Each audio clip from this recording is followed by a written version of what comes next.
Okay, so I'm here at the Red versus Blue panel with Kathleen Zuelch, I play Tex. Narvaez, I'm an editor at Achievement Hunter.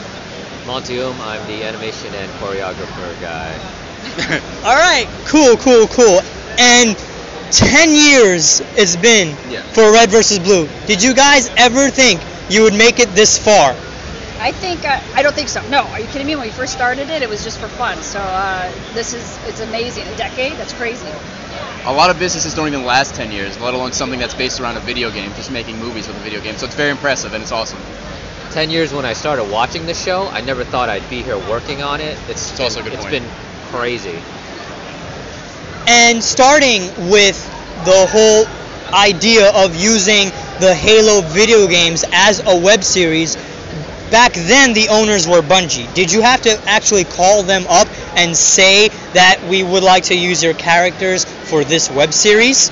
Yeah, before anything went online, we contacted them to get some type of agreement so that we didn't infringe on their rights. Wanted to make it legal. Yeah. I don't know. That's all before my time. From what I'm told, Bungie was very supportive, and they wanted to actually help them out at the time, and wanted to make this something successful. Okay, and now with Halo 4 coming out, I'm probably guessing you would make the transition to use characters from Halo 4. Did you have to talk to 343 Industries to negotiate some contract with continuing Red versus Blue using the Halo 4 engine? If we do, yes, we will have to contact 343 to get that okay from them. Yes. Ditto.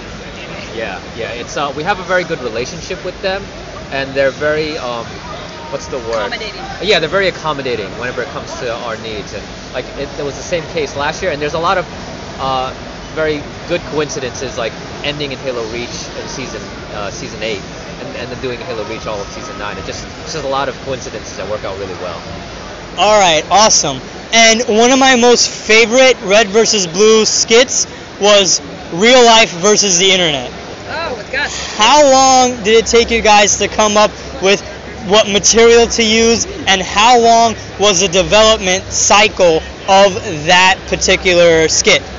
That's the Gus, right? No, that's the one. That's one of the PSAs from probably season 1, I think. Oh, right. Oh, wow, it's that old? Yeah, it's really old. We can't say much about it, but I know that the guys it'll be a day where they just talk about things they're used to, and I'm pretty sure they deal with the internet a lot. Yeah. Right. So they just wrote what came to mind. And it came out pretty well. Yeah. All right, with a decade behind you, what are you guys thinking about for going on another decade? At this point, we want to create our own intellectual properties. So instead of using game engines from current games, we really would like to get into animation of our own creativity and production of our own, originality. I've been working with Achievement Hunter. Achievement Hunter's only been around for 4 years, so we're just hoping for another 10, 20, as many years as it goes. And there's also been some startups into the live-action productions. Bernie has mentioned his series Day 5 that he's started working on. There's a lot of hope in that. Immersion 2. And Immersion 2, yeah. Season 2. Yep.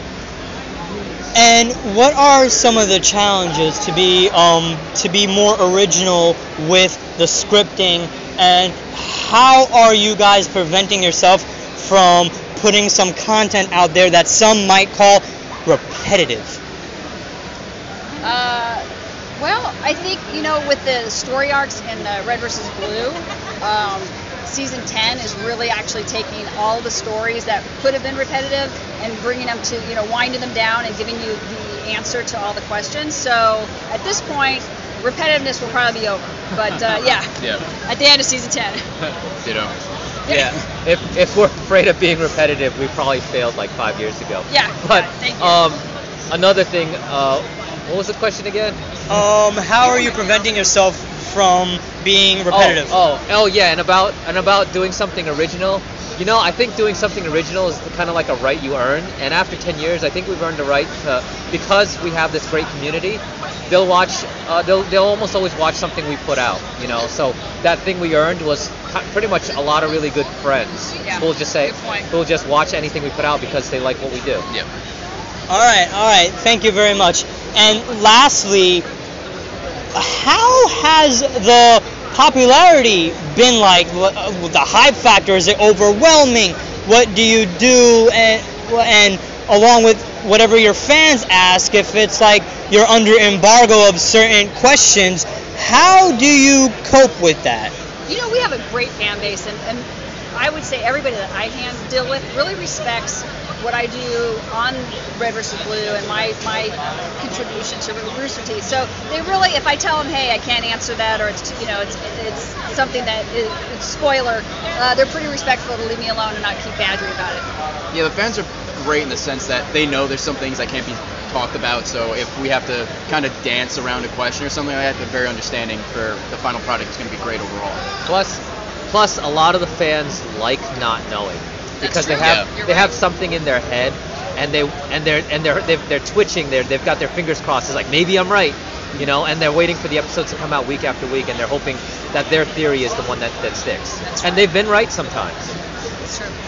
All right, thank you very much for the interview opportunity. Thank you. All three of you, have a nice day. Thank you. Thanks. I hurt my arms. Well, again, thank you guys. No problem. Thank you very much. Thank you.